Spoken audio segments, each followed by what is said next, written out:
Welcome back दोस्तों। बहुत सारे कमेंट्स आए कि मैं अपना म्यूचुअल फंड कैसे सिलेक्ट करूं। सर म्यूचुअल फंड सही है पर कौन सा सही है ये समझ नहीं आ रहा।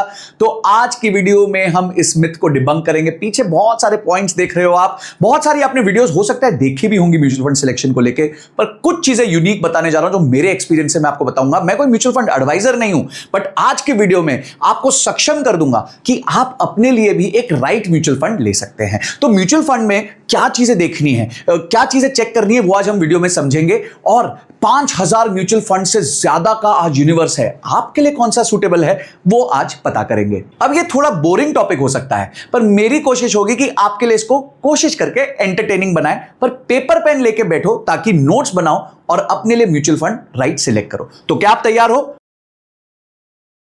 तो नमस्कार दोस्तों, मैं हूं संजय कथुरिया, सीएफए, आपका बिजनेस, फाइनेंस और पैसिव इनकम कोच। और आज लेके आया हूं एक धमाकेदार video on how to select the right mutual fund. Mutual fund सही है और कौन सा सही है आज पता करेंगे। तो म्यूचुअल फंड को ना लोग जनरली कैसे देखते हैं, मैं आपको पहले वो बताता हूं, गलत धारणाएं बता देता हूं, मिथ बस्टिंग करता हूं। तो पहली चीज ये, लोग ये देखते हैं यार पिछले साल म्यूचुअल फंड ने कितना रिटर्न दिया और ये इसने तो 60% दे दिया, 50% दे दिया, तो यही राइट म्यूचुअल फंड है। नो बेबी, यही राइट चॉइस नहीं है। वो पेप्सी की एड याद है ना, यही है राइट चॉइस बेबी, तो ये राइट चॉइस नहीं है। राइट चॉइस हमें करनी पड़ेगी, हमें उसके लिए स्टेप्स लेने पड़ेंगे और राइट चीजें देखनी पड़ेंगी। तो हम 6 पैरामीटर्स देखेंगे जिससे हमें पता चलेगा कि हमारा म्यूचुअल फंड कौन सा सही है। सबसे पहला देखेंगे हम एनुअलाइज्ड रिटर्न।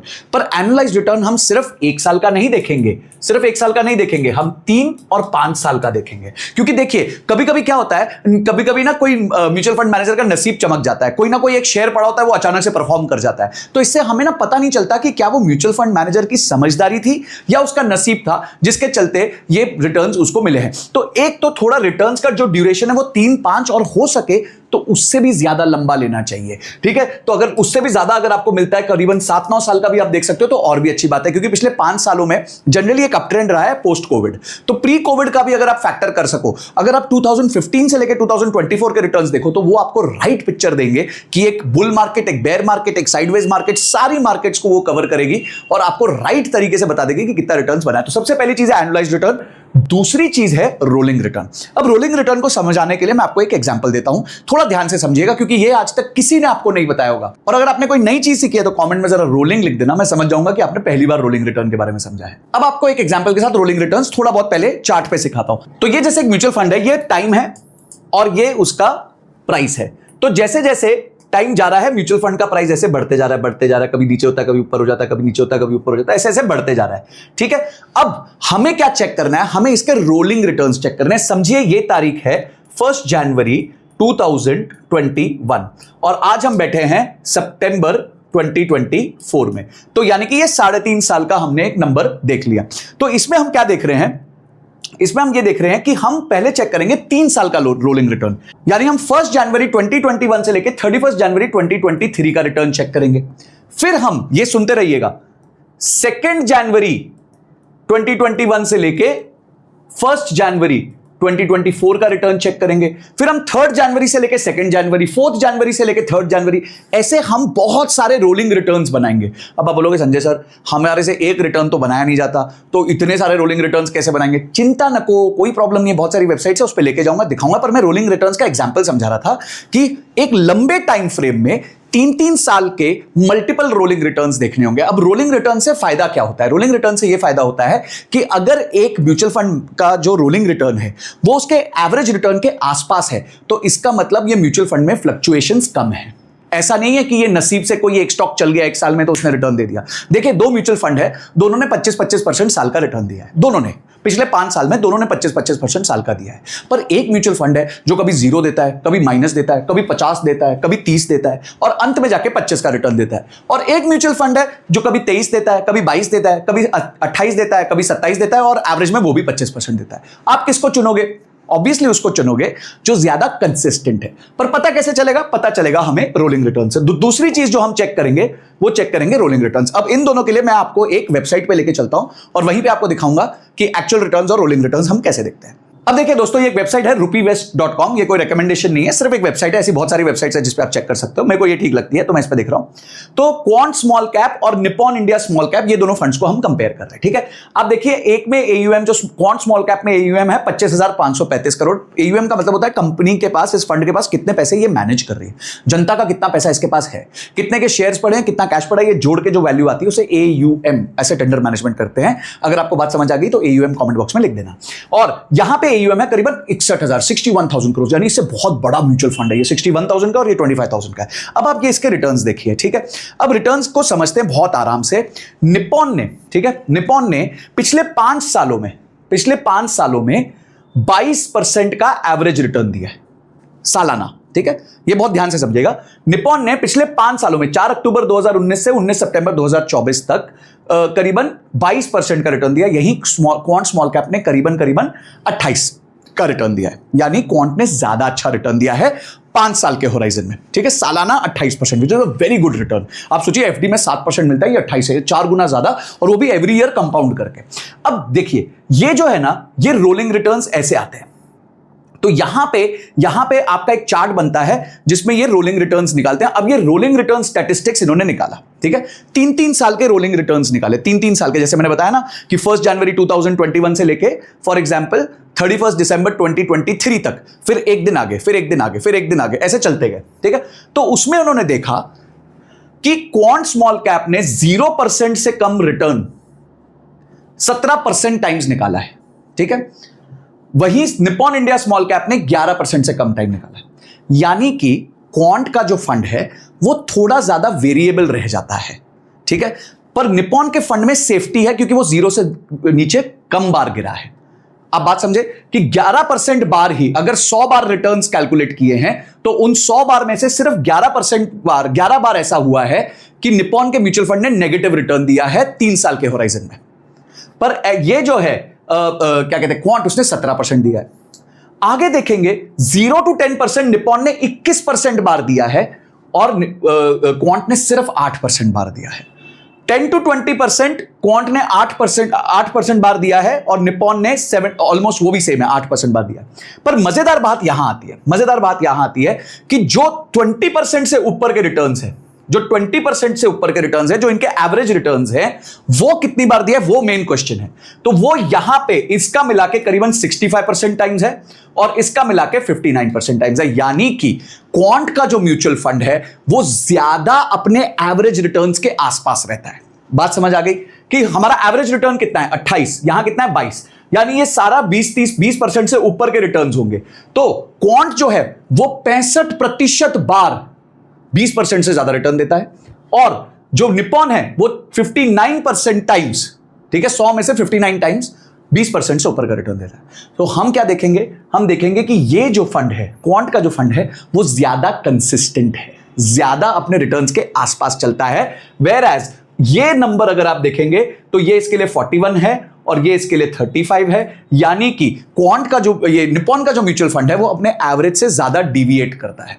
पर निप्पॉन में एक फेवरेबल चीज है, वो ये है कि वो नेगेटिव रिटर्न्स कम बार देता है, यानी कि वो बहुत ही कम रिस्क ले रहे हैं। पर उसका इफेक्ट दिख रहा है यहां पे 6% का फर्क है रिटर्न्स में, सालाना रिटर्न्स में 6% का फर्क है, जो अपने आप में बहुत बड़ा फर्क बन जाता है एक लंबी अवधि पे। तो ये होता है रोलिंग रिटर्न। आप कहीं भी रोलिंग रिटर्न्स चेक कीजिए, किसी भी वेबसाइट से चेक कीजिए, आप ये कोशिश कीजिए जो मेन रिटर्न्स है, जैसे इसमें 28 और इसमें 22 है, यानी 20% से ऊपर जिसने ज्यादा बार परफॉर्म किया है वो बेटर म्यूचुअल फंड है। ये होता है रोलिंग रिटर्न्स का एग्जांपल। ये जबरदस्त चीज है दोस्तों, आज तक किसी ने नहीं सिखाई होगी। अगर आपको चाहिए मैं रोलिंग रिटर्न्स पे और बढ़िया वीडियोस बनाऊं तो नीचे रोलिंग लिख दो, मैं समझ जाऊंगा। अब वहीं दोस्तों same quant small cap fund की बात कर रहा हूं, कोई रिकमेंडेशन नहीं है, ये एनुअलाइज्ड रिटर्न्स है। अगर हम एक महीने का एनुअलाइज्ड रिटर्न देखेंगे तो यानी एक महीने में 1.67% कमाया है, एक साल में इस फंड ने 55% कमाया है, 3 साल में इस फंड ने 31.74% एनुअलाइज्ड कमाया, which is a very beautiful return, और 5 साल में इसने कमाया है करीबन 50.47% एनालाइज्ड, और आज तक कंप्लीटली ऑल में 20.52, which is a significantly great return. बहुत जबरदस्त रिटर्न्स इसने बनाए हैं, अपने इन्वेस्टर्स को बहुत जबरदस्त पैसा बना के दिया है, इसलिए ये one of the best performing funds रहा है, कैटेगरी में किंग रहा है। उसके बारे में भी हम बात करेंगे। तो दोस्तों हमने रोलिंग रिटर्न्स के बारे में समझ लिया, हमने एनालाइज्ड रिटर्न्स के बारे में समझ लिया, और एनालाइज्ड रिटर्न ज्यादा अवधि में देखना चाहिए क्योंकि उसी से राइट पिक्चर मिलती है। रोलिंग रिटर्न्स भी देखने चाहिए क्योंकि उससे करेक्ट पिक्चर हमें मिलती है। और अगर आप इसके बारे में ज्यादा जानना चाहते हो, टॉप 5 म्यूचुअल फंड्स के बारे में, तो मैंने आई बटन पे लगा दिया, वो वीडियो जरूर देखना, मजेदार वीडियो। अब है ना, मजेदार एक आपको सिनेरियो देता हूं। समझिए मेरे को मैथ्स में 40 मार्क्स आए, तो आप बोलोगे है संजय सर आप तो फेल हो गए, आप तो बेकार हो मैथ्स में। अब मैं बोलूंगा कि मेरे को 50 में से 40 आए, बोलोगे वाह संजय सर आपको 80% आ गए। तो वही 40 जो है वो अच्छा भी था और बुरा भी था। कभी कभी कोई म्यूचुअल फंड 12% का रिटर्न देता है और कोई म्यूचुअल फंड 50% का रिटर्न देता है। कौन सा ज्यादा अच्छा है? आप बोलोगे संजय सर ऑब्वियसली जिससे 50% का रिटर्न दिया है। नो, आपको कंपेयर करना पड़ेगा कि वो जो म्यूचुअल फंड है उसने अपनी क्लासरूम में, जो उसकी क्लास है उसमें कैसा परफॉर्म किया है, उसका बेंचमार्क क्या है। ठीक है, अभी समझिए मैं आपको एक एग्जांपल, वही एग्जांपल कंटिन्यू करता हूं। मेरे को 50 में से 40 आए पर मुझे क्लास में 10th रैंक आया, इसका मतलब 9 लोग मेरे से ऊपर थे। ठीक है, तो ये मेरी जो क्लास है उसमें मेरे को कंपेयर करना पड़ेगा। तो ऐसे ही म्यूचुअल फंड की भी एक कैटेगरी होती है, क्लास होती है, आपको उस कैटेगरी में और उस बेंचमार्क के अगेंस्ट कंपेयर करना पड़ेगा। ठीक है, तो जैसे हमको बोला जाता है कि पिछले साल जो है इस क्लास का जो एवरेज रिटर्न था, इस क्लास में जो एवरेज मार्क्स आए थे वो 38 आए थे और मुझे 40 आए, तो यानी मैं बेंचमार्क से बेटर हूं, पूरी क्लास से बेटर हूं। पर यही अगर मेरी क्लास का टॉपर 49 लेके आया और मैं 40 लेके आया तो मैं भी टॉपर से काफी नीचे हूं। तो ये सारी चीजें ना हमें पता करनी पड़ती हैं। तो कभी कभी 12% रिटर्न देने वाला भी म्यूचुअल फंड अच्छा होता है और 50% रिटर्न देने वाला म्यूचुअल फंड भी खराब होता है। आइए इसका एग्जाम्पल देखते हैं। अब आइए दोस्तों ये चेक करते हैं, ये है वही अपना क्वांट का म्यूचुअल फंड का एग्जांपल ले रहा हूं। एक साल में कैटेगरी, जो इसकी कैटेगरी है स्मॉल कैप की कैटेगरी है, उसका जो एवरेज है वो है 48.5% और फंड का रिटर्न है 55.2%। यानी कि मेरी क्लास की एवरेज है 35 मार्क्स और मुझे आए 40 मार्क्स, यानी मेरा अच्छा लड़का हूं। पर उस क्लास में अभी भी 9 लोग मेरे से ऊपर है, मेरा रैंक है 10th। तो ये हो गया 1 ईयर की परफॉर्मेंस के बेस पे। अब हम 3 ईयर की परफॉर्मेंस देखते हैं। 3 ईयर में वो फंड जो है उसकी कैटेगरी ने, उसकी पूरी कैटेगरी ने एवरेज रिटर्न दिया है 25% के आसपास, इसने दिया है 32% के आसपास। वेरी गुड, तालियां बजनी चाहिए। पर फिर भी एक लड़का मेरे से ऊपर है क्लास में, ठीक है, एक बच्चा अभी भी मेरे से ऊपर है क्लास में। पर 5 साल में जब मुझे देखा जा रहा है तो कैटेगरी ने एवरेज दिया 33%, मैंने एवरेज दिया 50%। मैं दूर दूर तक मेरे आजू बाजू कोई नहीं है, मेरा कैटेगरी में रैंक नंबर 1 है। तो जब भी आप कोई म्यूचुअल फंड को चेक करते हैं, उस म्यूचुअल फंड को उसके कैटेगरी एवरेज के साथ चेक करिए, तभी जाके आपको पता चलेगा कि क्लासरूम में बच्चा ज्यादा मार्क्स लाने के बाद भी कभी कभी फेल हो जाता है और कम मार्क्स लाने के बाद भी कभी कभी पास हो जाता है। जैसे आप कैट का एग्जाम देते हैं आईएम्स में घुसने के लिए, उसमें परसेंटेज नहीं होता, उसमें परसेंटाइल होता है। कभी कभी 10 मार्क्स के साथ, 100 में से 10 मार्क्स के साथ भी बच्चे को आईएम में अहमदाबाद में एडमिशन मिल जाता है, क्योंकि बाकी सबको 10 मार्क्स से कम आए होते हैं। तो इसी तरीके से म्यूचुअल फंड्स में भी आपकी जो कैटेगरी एवरेज होता है उसके से कंपैरिजन कीजिए। अगर उसके कंपैरिजन में बेटर चल रहा है तो ज्यादा सरदर्द मत लगाइए, ज्यादा दिमाग मत घुमाइए, अपने म्यूचुअल फंड्स के साथ स्टिक रहिए। अब दोस्तों चौथी चीज है ना, वो आज तक किसी ने बताई नहीं होगी, बहुत इंपॉर्टेंट चीज है, उसे हम शार्प रेशियो कहते हैं। देखिए शार्प रेशियो क्या होता है मैं आपको समझाता हूं। शार्प, हम लोग हमेशा रिटर्न्स देखते हैं, returns returns returns returns returns, पर रिस्क भी तो होता है भाई। आज हमने पैसा डाला, अचानक से पैसा 10% कम हो गया, अचानक से 10% बढ़ गया। तो ये जो है ना, ये वेरिएबिलिटी को, ये डिविएशन को हम रिस्क कहते हैं। और रिस्क को कैप्चर करने के लिए एक बहुत इंपॉर्टेंट रेशियो है जिसका नाम है शार्प्स रेशियो। शार्प्स रेशियो में रिटर्न्स न्यूमरेटर पे होता है, रिस्क डिनोमिनेटर पे होता है। यानी कि हमें कम से कम रिस्क के साथ ज्यादा से ज्यादा रिटर्न्स चाहिए। तो जो भी हमें फंड सिलेक्ट करना है उसका जितना अच्छा शार्प रेशियो होगा वो उतना सक्सेसफुल होगा, वो कम रिस्क पे ज्यादा रिटर्न्स देने की कैपेसिटी रखता है। फिर से एग्जांपल पे वहीं चलेंगे और उस फंड का मैं आपको शार्प्स रेशियो बताता हूं। अब ये देखिए, इसमें ये ग्रो के ऐप में हूं, अगेन कोई रिकमेंडेशन नहीं है, मैं जस्ट यूज कर रहा हूं। यहां पे आप देख सकते हैं शार्प रेशियो है 1.47। मतलब अगर आप 1 यूनिट का रिस्क लेते हैं, 1 यूनिट का रिस्क लेते हैं तो आपको करीबन 1.5 गुने का रिटर्न मिलता है, विच इज वेरी गुड। यानी कि आप आराम से इस फंड्स में पैसा डाल सकते हैं। अगेन ये कोई रिकमेंडेशन नहीं है, अपने काउंसलर से पूछिए, अपने एडवाइजर से पूछ के करिएगा। पर इसका शार्प रेशियो काफी अच्छा है और इस शार्प रेशियो को आप बाकी शार्प रेशियोज के साथ क्या कहते हैं, कंपेयर भी कर सकते हैं दूसरे म्यूचुअल फंड्स के साथ। जिसका शार्प रेशियो बेटर है वो कम रिस्क लेके ज्यादा रिटर्न बना रहा है, ये हमें समझना चाहिए। अब दोस्तों 5वां पॉइंट आता है जिसे हम कहते हैं बीटा और कैप्चर रेशियो। इसके ऊपर मैं चाहूंगा कि अगर आप मुझे इस वीडियो में 1 लाख व्यूज, 10,000 लाइक और 1,000 कमेंट देंगे, मैं इस पे एक सेपरेट वीडियो बनाऊंगा।